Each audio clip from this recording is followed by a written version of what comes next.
Welcome to Channel AMAC, your insight to the Australian visa system.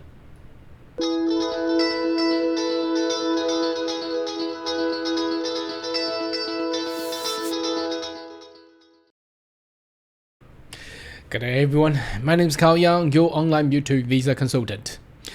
Are you interested in migrate to Australia? Why don't you consider to subscribe to my channel and turn on the bell on the side, so once about all the updates and news, you'll be the first one getting all the insight.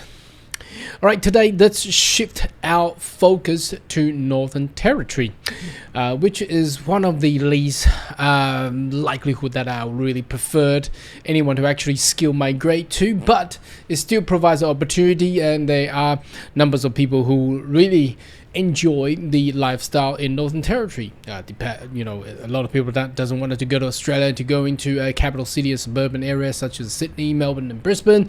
Now perhaps Northern Territory could provide a subtropical lifestyle that you might prefer.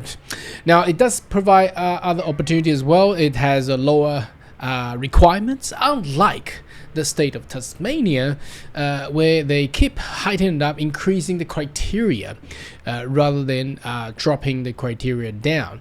So Northern Territory has provided the least minimum requirement, and we're going to go through them today for 2024 and 25. Hopefully that you will get an invitation from Northern Territory as a preferred. Anyway, let's jump in there and have a look at what the Northern Territory NT actually provides for the year of 2024 and 25. All right, so this is the main web page provided by the so-called the Territory Australia. Now there are two territories in Australia. There's one Northern Territory, the other one is the Australian Capital Territory. All the other places they will call states. So there's only two territories in Australia. Okay, so the Northern Territory government visa nomination. Obviously you'll notice the skill migration does provide for the state nomination for a subclass 491, and the other one is the 190. Obviously 190 is more preferred because it gets you to a permanent residence straight away. 491, well, you have to stay in the regional area for another 3 years in order to transfer to the subclass 191.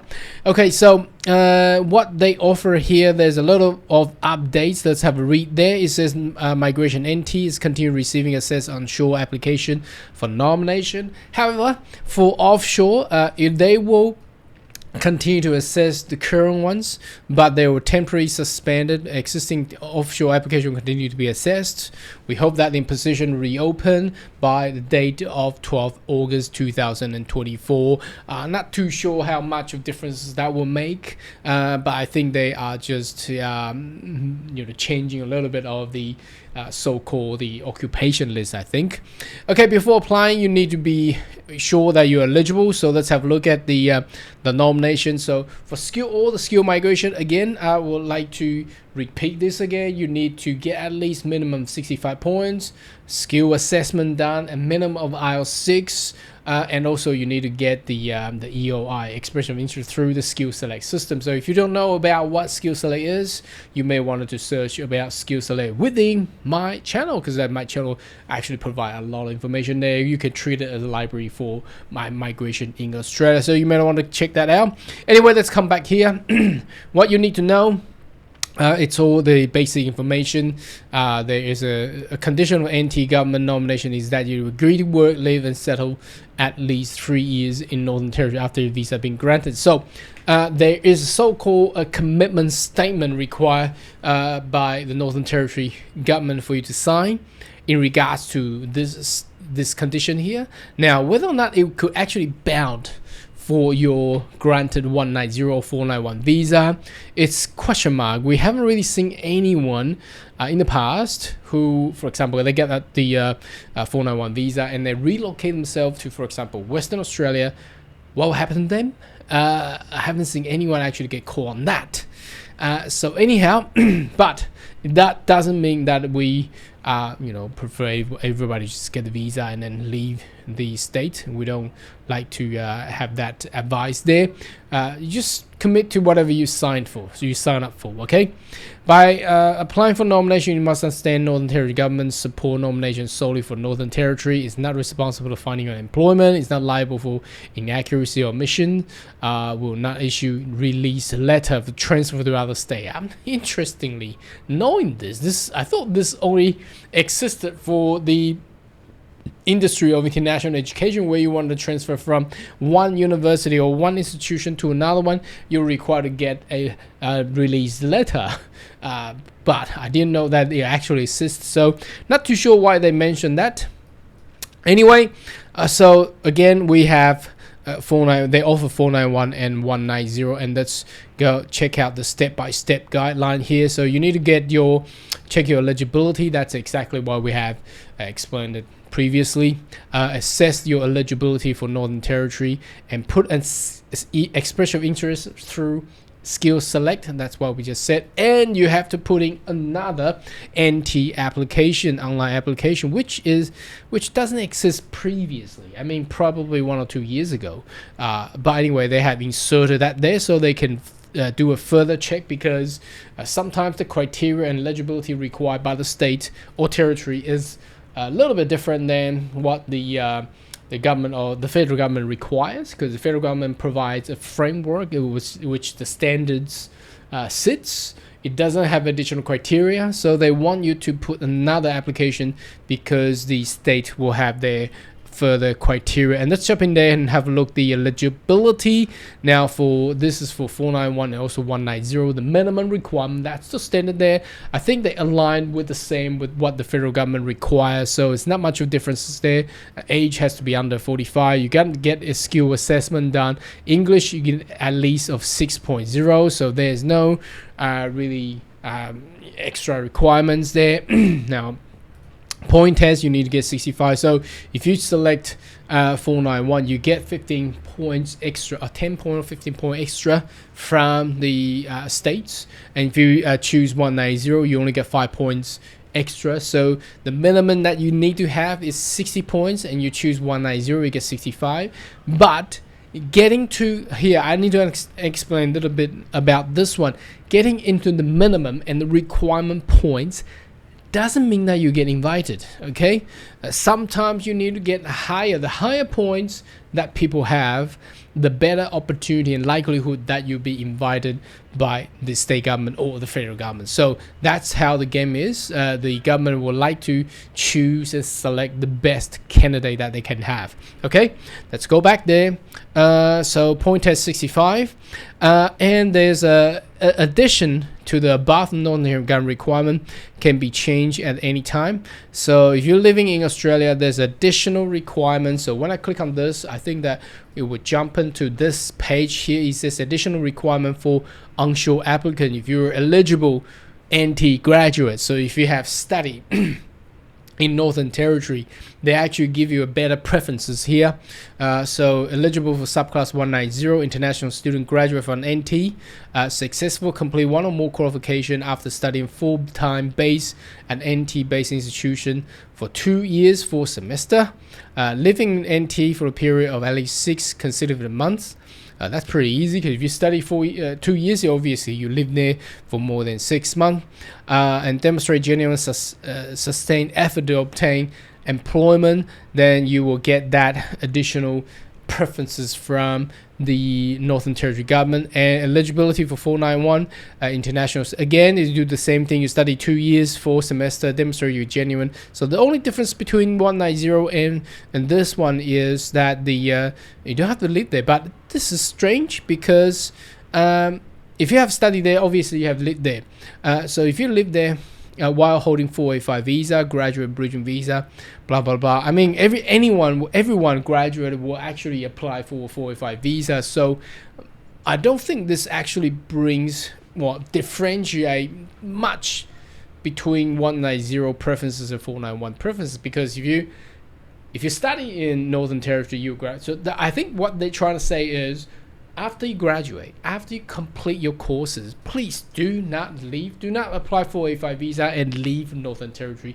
Apply for 485 visa, and you stay in Northern Territory, you get a job, get a work, and continue to live in Northern Territory, then we will offer you preferences on the 190 norm. I think that's what they are trying to say here, because there's no point that people study and haven't really lived there in for continuous 6 months. So anyway, other than a Northern Territory resident, okay, so if you're in study in Queensland, study in New South Wales, Victoria, I'm not too sure how these people studying those 3 states will actually prefer to go to Northern Territory. But if there's any chance, demonstrate that you have been residing in Northern Territory for 2 consecutive years. Now that would be hard. I mean, that means, for example, you graduate from University of New South Wales, and then you somehow just fall in love with the Northern Territory, and you relocate yourself with the 485 visa applied and granted, and you move to Northern Territory and live there for 2 consecutive years. That would be hard. That would be really, really hard. Never heard anyone would do that. Demonstrate that none of your migrating depend on residing in any other part of Australia. So it cannot be. This is interesting, because you cannot be just, you have a family, you and your spouse and 2 kids, study a PhD in University of Melbourne, you graduate as a doctor, and then only you being employed and relocate yourself to Northern Territory, and your wife is taking care of the 2 kids, and they are studying in a school in Melbourne. Now that won't fit the requirement. They want you to bring your spouse and whole family to Northern Territory. Okay. Demonstrate full-time employment in Northern Territory related to occupation at least 2 years immediate apply Northern. So that will be hard again. Now for 491, you got to be living not 2 years but down to 1 year, and then none of your dependents in other states, and then you got to be demonstrated 6 months to be there. So that will be hard. I think that solely is actually quite hard. So for anyone who has graduated from a state or territory other than Northern Territory, and who's willing to relocate himself to Northern Territory, I think that would be extremely hard. Now, especially if you wanted to, they require you to stay there for extra 2 years after graduating. You know, that's almost impossible. Anyway, let's go back there and have a look at the other requirements, shall we? So, if you're from outside Australia, now I'm not going to pay too much attention on the outside Australia one, because they will, as we have read from first page, there will be a change coming out on the 12th of August, but they will require, I think they will be similar. You need to at least have 2 years work experiences from your occupation. Demonstrate you have commitments. That means you got to stay and live with you and your family together, and declare that you have such amount of money, which is, I think it's not that much. If we go there, where is the number? Let's have a look. Oops, what happened there? Anyway, let's jump back there. We'll go there sooner. Financial capacity. Here we go. Okay, there's if you have only yourself, you need to have at least 35,000. You and your spouse 50,000. If you got 1 child plus another 10,000 on top, another two child, another 5,000 on top of that. So that's the figure there required for offshore applicant, and you need to be in that occupation list that's called NTOMOL. It's just too hard to pronounce it. So it's the Northern Territory Offshore Migration Occupation List, and the NT family stream if you have any relative in Northern Territory there. And the job stream is for offshore have verified job offer, nominated based in NT business for at least 2 years. So again, that's not that easy, to be honest. Okay, now commitment. Now I want to talk about a little bit about this one, because this is where a lot of people who want to migrate to Northern Territory, they will mandatorily require compulsory to actually sign a statement like this. So you need to accept the nomination of the Australian NT government. Means that you agree to live in and work in Northern Territory in your skill occupation, closely related skill occupation for at least 3 years from your visa grant. Now, question here. Now, what if you sign it? Yeah, I'm committed to it, but I just cannot find that job there, and I just, I need to live, and there's no such job in Northern Territory. What will happen? Can you relocate yourself? Yes, of course you can. They cannot bound you after you got the visa. Of course, you need to have a reason. So I will say you need to at least spend 3 to 6 months with the records or evidence of support that you have tried so hard and you just cannot find the relevant job that's required in the region. Then obviously you then can relocate, of course with your family, to other states. Let the NT government know the status of visa application. Regularly provide your current contact and participate in survey. So that's basically what they're required. Now I'm gonna jump into the actual 491 and the 190 eligible. This is the same, isn't it? Yes, that's the same. That's the same as what we have just gone through here. Now the other one is the occupation list. That's for the offshore. Now I'm not gonna go through every one of them, but I'm just showing you where you can go. Previously, this occupation list is required for not just offshore but onshore as well. Now after, I think a year before, they have dropped every other the occupation for onshore, because they generally say every occupation will fit the requirement, because they just not many people prefer to go to Northern Territory, despite they had some quota there, and also people migrate there. The response after they migrate is, again, cannot find the relevant job. They cannot live there because there's no income, and that was the real problem. So they dropped that occupation list for the onshore application, but they will still have that occupation list for the offshore. But all you need to do is you think about the occupation that you want, because for example, accountant, if you go to A and F, now you may find there is no accountant there. Now this will be further verified again on the 12th of August, but you may want to do it this way, or you click go back and then click on G2O. For example, if you are occupation for example, geologist, they are welcome there. Graphic designer is welcome there. There's some occupation with comments. They will say they will really require to have a license or registration, so on and so forth.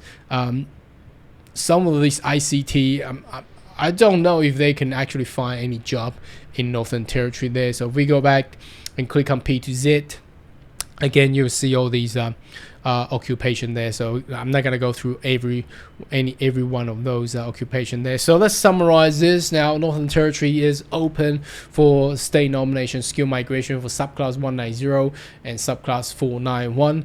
They basically align with the minimum standard required by the federal government, and all the occupation is open. So there's two major stream differences. Is the one that you have study and continue to reside in Northern Territory, which is easier. They have more preferential treatment there.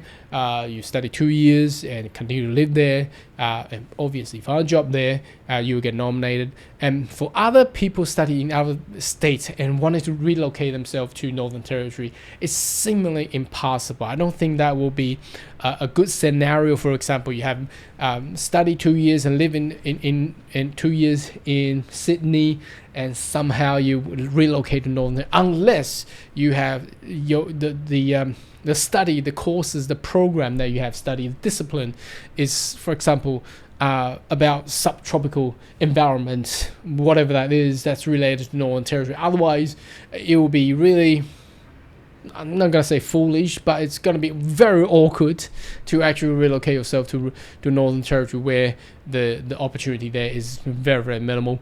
And for the offshore, unfortunately, they will do some changes coming up on the 12th of August. So we'll wait and see. Currently, there is an offshore occupation list there. It doesn't cover everything, but again, you need to demonstrate that you have a job offer in Northern Territory. Anyway, should you have more question, query, more than welcome to leave comment right down below, and I'll see you next video. Goodbye.